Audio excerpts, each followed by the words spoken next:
Okay, good evening, everybody. It is a Wednesday. This is October the 15th, and I'm Chris Allen, and this is 270 Weather.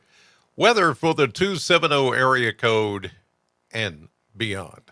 Today is Wednesday, October 15th. There you see your 270 weather headlines from R&R Controls there. If you want a little synopsis, a little quick line or two about what I'm going to talk about here in the next few minutes, there it is down there at the bottom. We'll start with this every time we do one of these updates. And of course, everybody is asking the question, is there going to be severe weather this weekend? Because social media is littered with all kinds of possibilities. And yeah, there's a lot out there.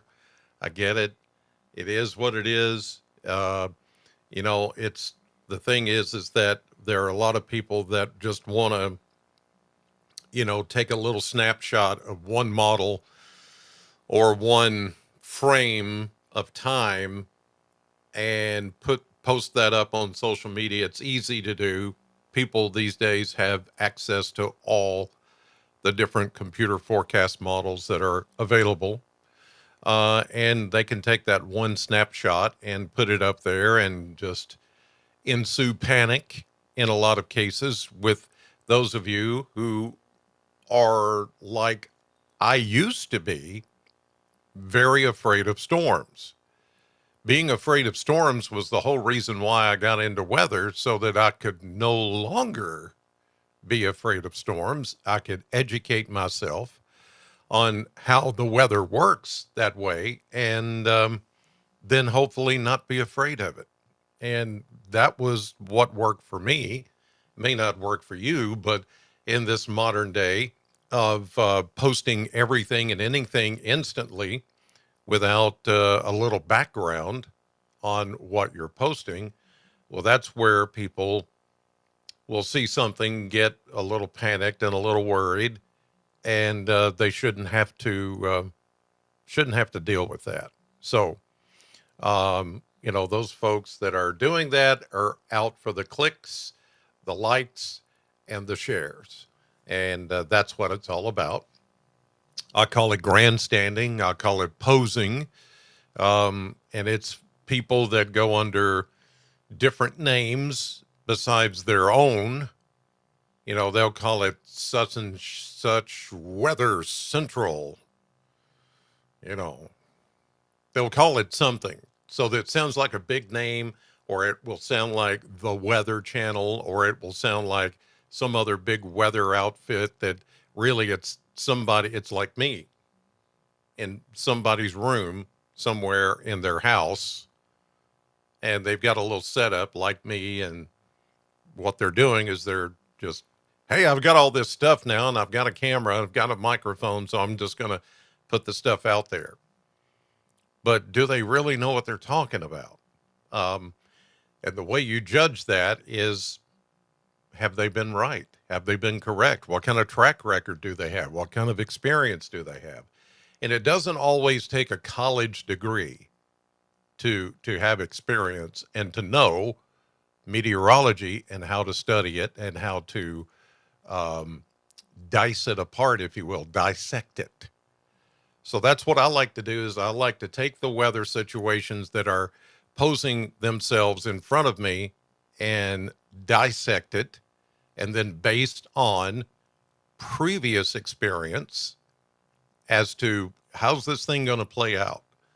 And I like to poke holes in it too, as to, here's why that may not happen the way we think it's going to happen, or maybe the way that some think it's going to happen.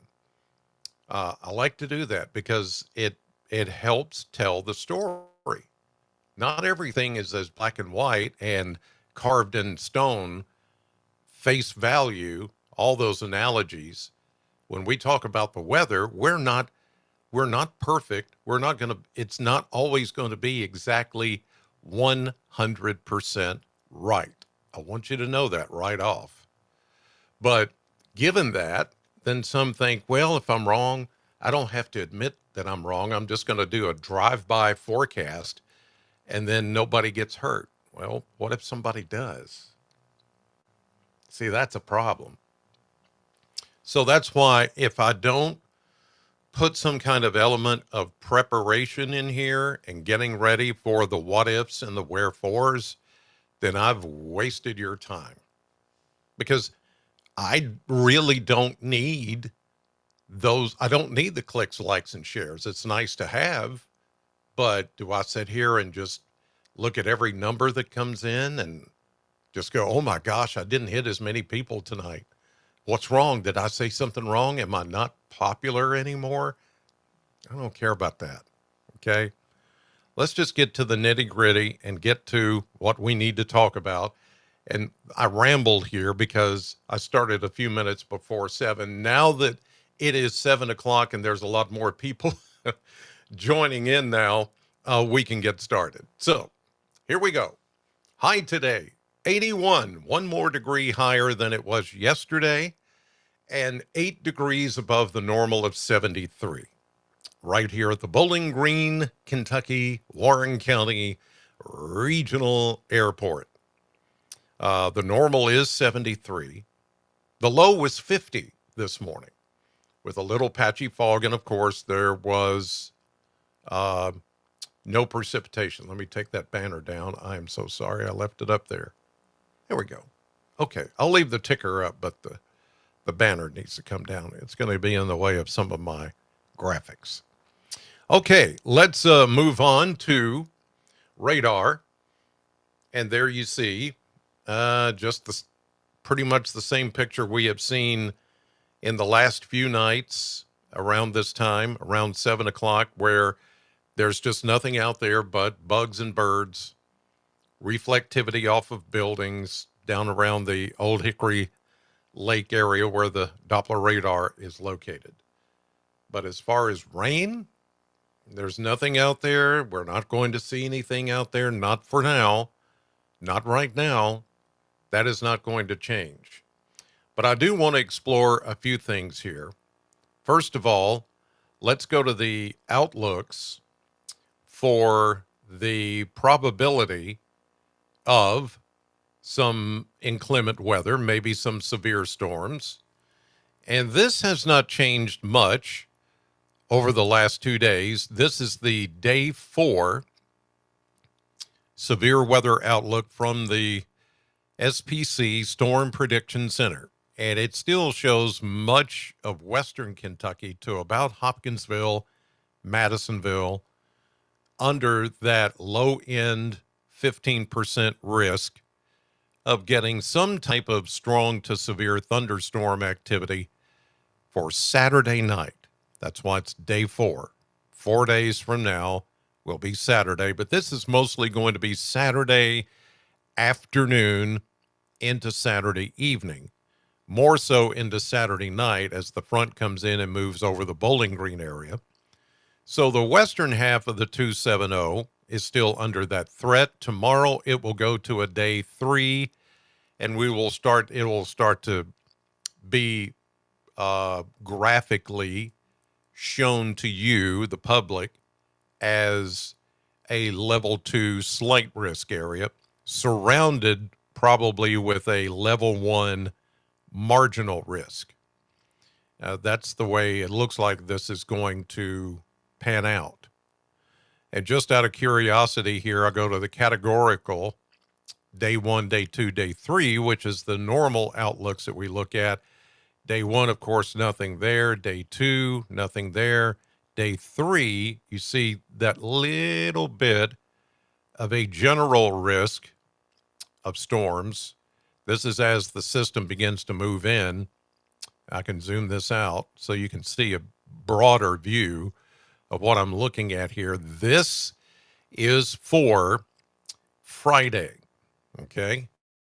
Because by Saturday, this avocado looking, it looks like an avocado, looks like it's shaped like one, and it's also avocado green. This area will shift east and move over Kentucky as we get into day 4, which would be Saturday. But here is where your level 1 marginal risk for severe storms will be on Friday. Now, of course, this is updated daily. We'll take a look at that and see, how that's going to shape up as we get closer to time. But we're in the 4-day window, not the 3-day window. Once we go into the 3-day, 2-day, 1-day, then you'll get a more detailed look as to what we think is going to happen. So just keep that in mind. Thunderstorm activity, we're not even close to seeing that yet. Excessive rainfall. Now, I'm going to be curious to see, because there will be a pretty good rainfall deposit, if you will, of heavier rainfall as this system comes in, the cold front. Here's today. Here's tomorrow. Here is Friday. Still don't see anything. Here is Saturday. Oh, now. Okay. Now, this is not the severe weather outlook. This is the excessive rainfall outlook. See it right there? Right there. Okay. So when you see this, there, the green indicates a marginal or at least a 5% chance that you could get some very heavy rainfall as that cold front comes in. The yellow indicates a slight risk, or at least a 15% chance of getting maybe some minor flooding, some quick street flooding, maybe some flash flooding with some heavier rainfall rates. As we get into, again, this is looking at Saturday. Specifically for western Kentucky, southern Illinois, southwestern Indiana, down into northeastern Arkansas and northwestern Tennessee, that yellow shaded area, a slight risk of getting some maybe flash flood warnings. If the rainfall is heavy enough, there could be enough strong thunderstorm activity to force a lot of that heavy rain down to the ground in a short amount of time, which could cause some minor flooding. Okay? So that's what that means. Here is day 5, which is Saturday night into Sunday. Notice it just goes to a little marginal, low-end marginal risk for excessive rainfall, which means from the time it comes in Saturday, goes right over the Bowling Green area Saturday night. By Sunday, probably Sunday morning, most of that heavy rain will be east of at least Interstate 65. So excessive rainfall, yeah, there could be some. I still think there's going to be these times when the rain comes down very hard. My biggest concern, I think, of anything is going to be wind. Okay? Wind is going to be, and we're not within the window yet of seeing some of the stronger winds coming in these graphics here, but I do think we're going to find some of the wind energy that's going to come through is going to cause some issues. Okay. Damaging wind threat, yes, but sustained winds are going to be an issue as well as the system comes through. Okay, here's a look at projected, and we're now within the window of the NAM model, North American model, NAM. We call it the NAM. Here is the latest run, and we're going to project out reflectivity as we go through time. And with that, it is going to, well, if I can keep it up here. Okay, it is going to show, and there it comes. This, as you look up here, here's the timestamp right at the top of the screen. This is Saturday, 7 p.m. And this is pretty much in line with what I've been showing you lately with the GFS model, the long-range model, that has been putting down that possibility of a kind of a broken line of thunderstorms. Now, this could be more than just a broken line. Keep in mind, this is a model that's looking way out in the future. We're looking at Saturday evening at about 7 o'clock. The GFS has been slower in bringing the line of thunderstorms through the Bowling Green area. The NAM is keeping it right about 7, 8 o'clock or so. Here we are at 10 o'clock Saturday night, raining right over Bowling Green, all the way up to E-Town, Lexington, and Frankfort. It goes, this is as far as I can go, which is early Sunday morning, just after midnight. And there's still some showers over the area. Now, the only thing it can't show me is, how intense the storms are. Although, looking at this with some of the yellows, let me back up just a hair. Let me go back. Yeah. So right there, which would be 7 o'clock Saturday night. And it's, fairly intense line of storms. But is this going to be a up all night, pace the floor kind of situation? No. As the line becomes more linear, and really line and linear mean the same thing. But as this system becomes more linear, as everything starts to line up, the weaker it will become as it moves east. So that's why, and all this time, I've not been very confident in the threat of severe weather. Plus, look what time it is. After sunset, Saturday night, we lose daytime heating. We lose some of the instability. Even though there's going to be an active jet stream, low-level jet, there will be some instability. I don't think it's going to be enough for us to, be constantly on TV and on the air talking blow by blow what this thing's doing. This is not going to be that. It's not going to be an outbreak. If anybody's talking about an outbreak, they're crazy. They just don't know what they're talking about. Again, they're after the clicks, likes, and shares. That's it. We look at surface-based CAPE during that same time, and let me run it up to that time. Okay. Now, what we want to look for is and what this is, CAPE is the available potential energy needed for severe storms. And when we look at this bar, this colored bar up here at the top, we want to keep it in the blues and the greens, maybe a little yellow, but when it starts to get in the orange, reds, purples, pinks, that is some high CAPE. But this is surface-based, which means the CAPE, or the convective available potential energy, that's what CAPE, it's an acronym, that's what it stands for, means that it would be heat-based. In other words, the sun being out would bring added instability. Well, we've already established that there's only some limited surface-based CAPE coming through. It's still in the blue, and it doesn't really impress me. I don't see anything here. This is 7 o'clock. Again, that timeline we were looking at Saturday night. Here we go to 10 o'clock Saturday night. Notice how everything just weakens big time. Now, this is just one model. This is the North American, the NAM model. And it continues to weaken that storm system as it moves off to the east. So I'm just really not impressed with this. The winds is what I'm really going to focus on here.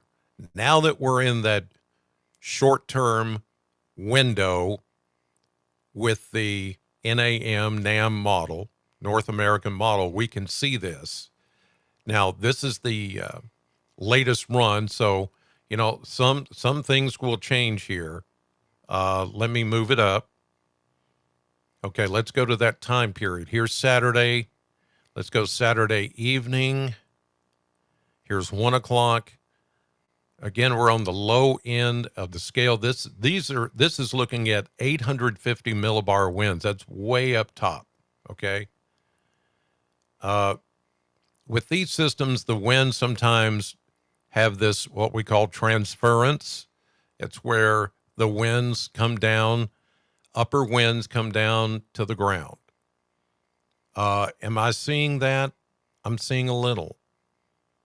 Here's 4 p.m. Saturday afternoon. I think it is going to be windy. I think the wind is really going to be the number one thing. Last night I said the rain, but I think now that I'm starting to see comparison of the GFS to the NAM, I'm starting to believe that wind is going to be the number one threat. If there's a threat, it's going to be that. Winds are going to be gusty, 30, maybe 40 miles per hour as this wind comes down to the ground, and you see it right there. This is 7 o'clock Saturday evening, and you can see the higher, this brighter kind of a pinkish purple. That's indicating some pretty strong winds coming from above and pushing down to the ground. That could cause some gusts of 30, 35, 40, maybe even 45 to 50 miles per hour. It's a possibility. Here we are, 10 o'clock Saturday night. The strongest winds then push off to the east as the cold front comes by. And then here's after midnight, Sunday morning. That's as far as this model goes out. And you can see still breezy, but then the winds relax back behind the front, as you see here. So let's go down a little bit further to, say, 500 millibar, okay? Let's go there. This is going to show you more mid-level, in between kind of the mid-levels of the atmosphere and those winds, how that's going to play out. So again, I'm going to run, we'll go all the way to, let me stop that, and we'll back it up that same time period. Here's Saturday afternoon at 4. Yep, still some gusty winds, even in the mid-levels. You can almost see the front. This is 7 o'clock Saturday night. Here we go, 10 o'clock. And you can see this is when the front comes through. There is the best of the winds as far as gusty winds. Again, here we're looking at, even though this doesn't have labels on it, we're looking at, let's see, 500 millibar. You know, we're looking at, again, once you transfer all that down to the ground, you're talking about some 40 plus mile per hour wind. So we could have some tree damage possible, maybe even a few power outages Saturday night, but not from tornadoes. Okay. Here we go. Let's go back late, 10 o'clock Saturday night. Okay. Then we go 1 a.m. Sunday morning. Again, this is as far out as that model will go, and you can see things start to relax after that. We go from the purples to the yellows and reds. That's lighter wind. Okay. So yeah, I mean, everything is kind of showing us that it could be an active night for Saturday night. And in some cases, it may be around midnight or just before midnight when this thing comes around. But in any case, we are going to get heavy rain. There will be some lightning. There will also be a wind damage threat. That's the way it looks right now. Okay? Moving on now. Let's go to the projection for rainfall. And here it is. And as you can see, we've got, what is this, 3 days or 4? It's either 3 or 4 days in a row we've had this purple shaded area over pretty much all of the 270, the 615, parts of the 502, even the 606. That's been holding there pretty steady. Again, a projection of anywhere from 2 to maybe sometimes over 2 inches of rain. Some will get in this blue, light blue shaded area, 1.25 to 1.5 inches.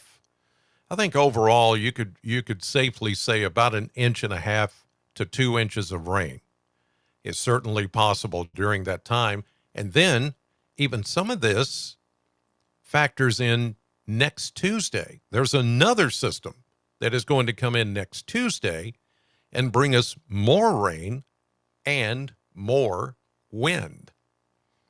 So, things are really trying to change now and become more fall-like. And it's been a while since, we keep saying this one might be the one that does it. No, this one's going to be the one that does it. Now I think this one that comes in is the beginning on Saturday and Sunday. The second system that comes in Tuesday is going to be the one that reinforces the wholesale change to more of a fall-like pattern, because it's going to get nice and really cool after next Tuesday. All right, here's a look at the maps, and I'll go day by day, as I always do. Here is the here and now. High pressure in control, little patchy fog overnight tonight, little stall boundary to the west. Not really a factor. High pressure is what's keeping us dry and will give us another nice day tomorrow, about like today. There may be a few clouds coming off of this little boundary, but as you can see, no rain. Here we go into Thursday night, Friday morning. Okay, let's load some of the fronts. Friday morning, come on. Okay, there we go.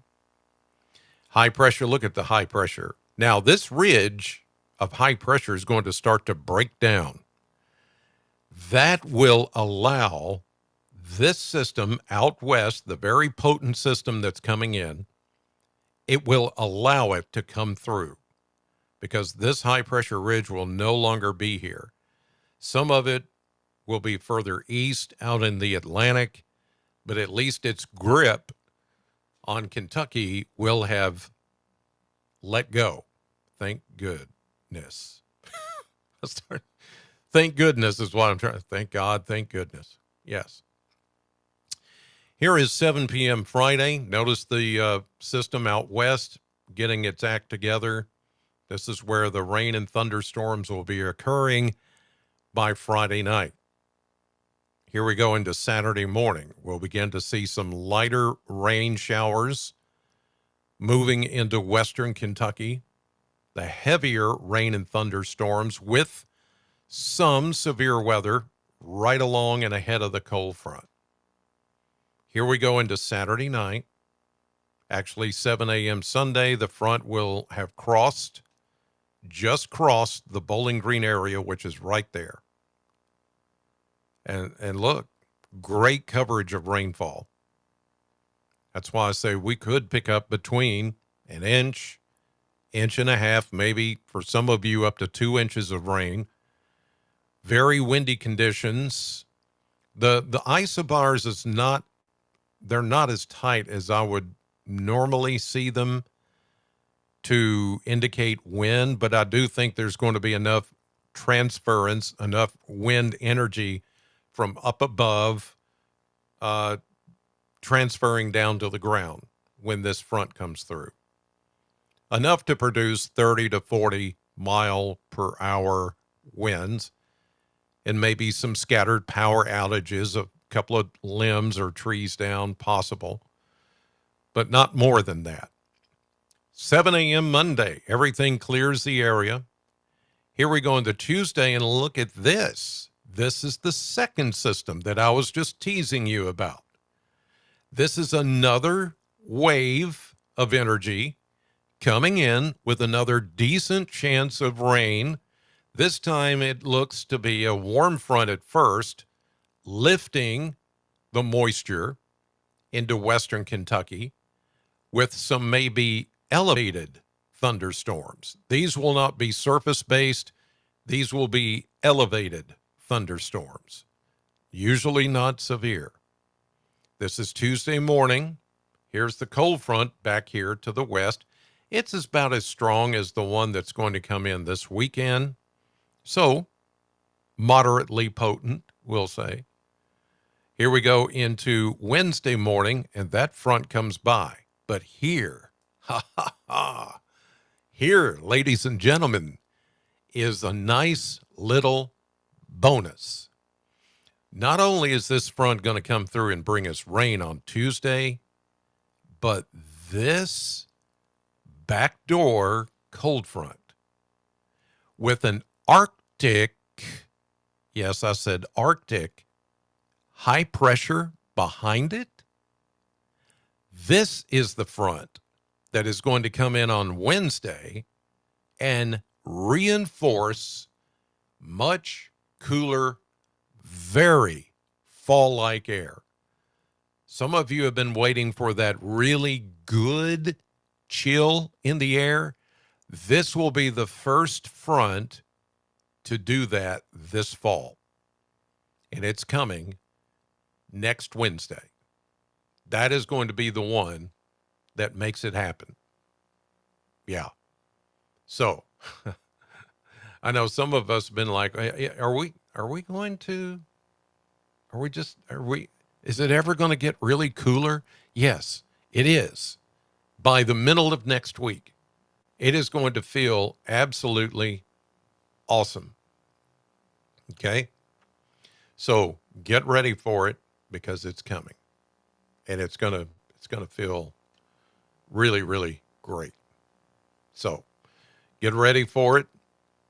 We're going to get some of that coming in, and it's going to be you're going to know it's fall after this happens. All right. Let's go to the model blender, and here you go. And ooh, look at that. So look at these numbers. This is middle of next week. What I was just talking about. Look at those highs. Mid to upper 60s daytime, lows in the low to mid 40s nighttime, maybe even close to the upper 30s for some of you. Now, and look how consistent. I don't see us going 68, then 78, then 88. It's none of that. This is 68, 68, 67, 68. And then look at the consistency at night with those 40s. After we get through these next two systems, everything starts to shake out a little bit better. And by the middle of next week, things start to look and feel more like fall. I mean, it's the middle of October after all. We should be there, but it's been delayed. All this time, it has been very much delayed. But by the middle of next week, it is going to look and feel more like it should for this time in October. So, all right. Just to put your mind at ease, once again, because I am seeing a couple of you that have just joined probably after 7 o'clock. You're asking me, let me put one of these up. This is Brandon. Okay. So Brandon is asking, what is the likelihood for a tornado this weekend? Sorry if I missed already. Okay. So Brandon, let me answer that. The tornado risk is really low. No matter what you see on social media, there is always going to be some kind of yahoo for clicks, likes, and shares that is going to post one picture of, oh my God, look at this. And they'll draw arrows pointing to it and, ooh, look at that. When it's not That is not the case. Somebody might get a little spin up or something somewhere, but right now I'm not even confident enough to say that that's going to happen. And it's not because I don't know. It's just there are still too many unknowns with this. And I know it's been a while since we've had severe weather, but we don't need to get caught up in that. What we need to do is to pay more attention to being prepared for what's coming. And on that note, are you prepared for a power outage? Because it's a possibility that we could be getting some scattered power outages Saturday night and into Sunday because of the wind. We don't even have to have a tornado.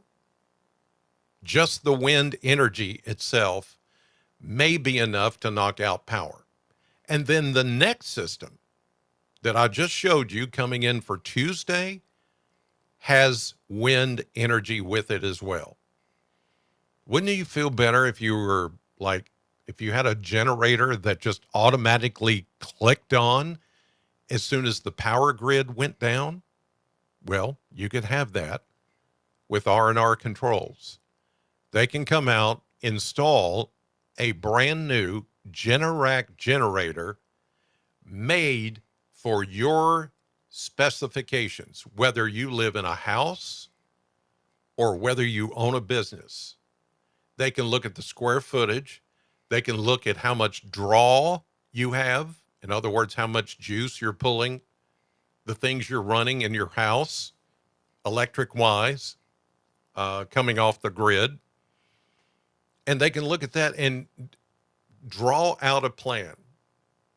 All right, here's how many kilowatts of power you need for your home or for your business.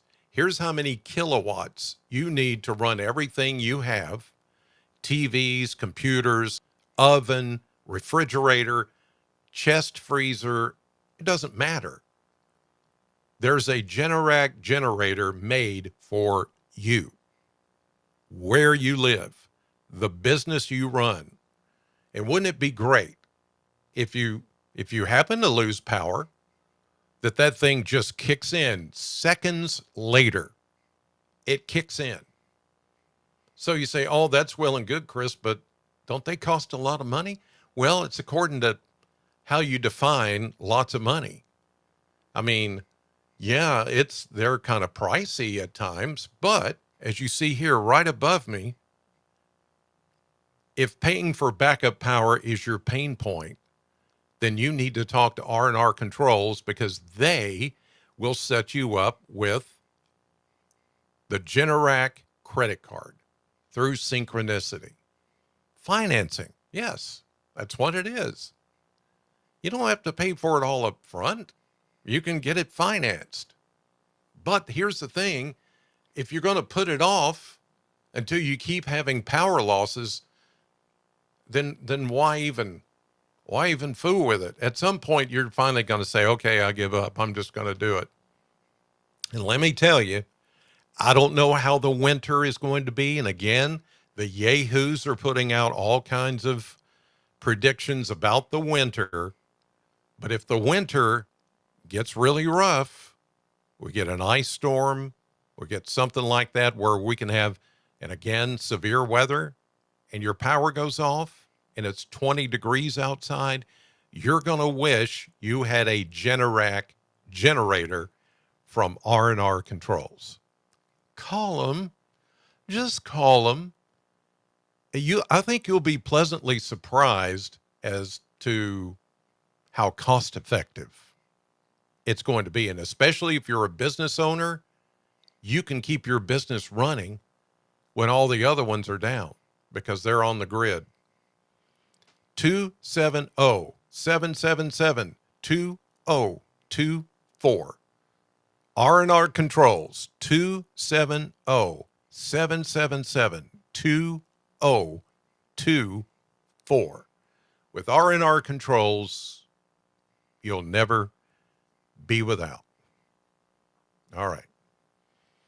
Hopefully, I have convinced you that it is way past time for you to get this done, because it's one of those situations where you think you're not going to need it, and then all of a sudden, as soon as the power goes off, you're like, golly, why didn't I call R&R? Chris Allen told me I should call them, and I didn't. I didn't do it. I put it off. I didn't listen to Chris. I should have listened to.